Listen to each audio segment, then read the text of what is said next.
Hello guys, good morning. Good morning mga guys. So, medyo mabisi tayo ngayon guys kasi thanks God na marami akong ano ngayon guys. Hindi ko alam kung anong unahin ko. Gulo pa yung tindahan ko kasi darating yung stock ko. Ayusin ko pa kasi sobrang dami nun yung mga chanelas, mga ano, dami nun guys.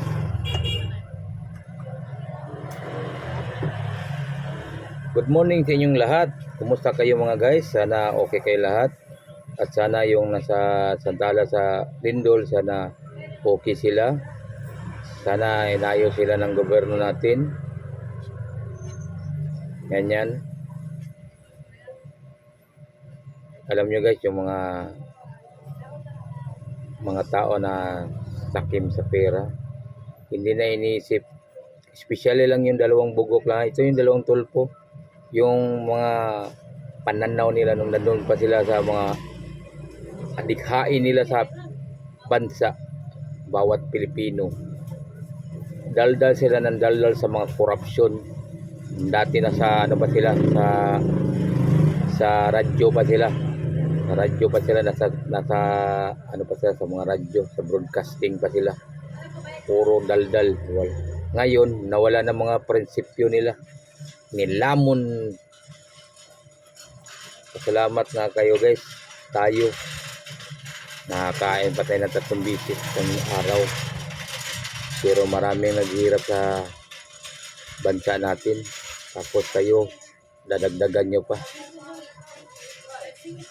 Grabe kayo. Saan nyo magpag-utak nyo? Lalo na yan itong tulpo na to. Grabe.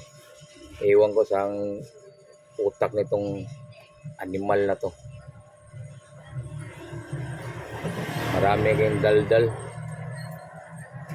Kaysa bakit uunahin yung ano, o bakit ko yung impeachment ni Sara, kayo pa. Bakit lagi ninyong tinututukan yung kay Sara? Ngayon naman tumutok na naman sa investigasyon sa flood control. Dami kayong daldal. Wala kayo. Bakit? Kasi pwede naman schedule yan para magawa nyo lahat ng trabaho nyo. Hindi wala ba kayong mga utak diyan? Especially yung mga yan yung mga 12 na mga bulok, yung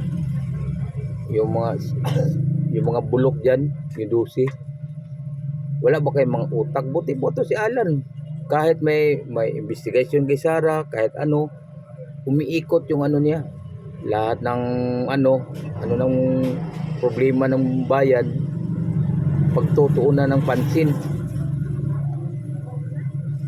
Pwede naman schedule. Ito education ngayon. Ito na naman problema sa kuryente. Ito naman. Tapos ito naman investigasyon sa ano. Ba't kailangan walain yan? Ha? Mga animal kayo. Bullshit kayo. High blood ko sa inyo mga pinahak mo.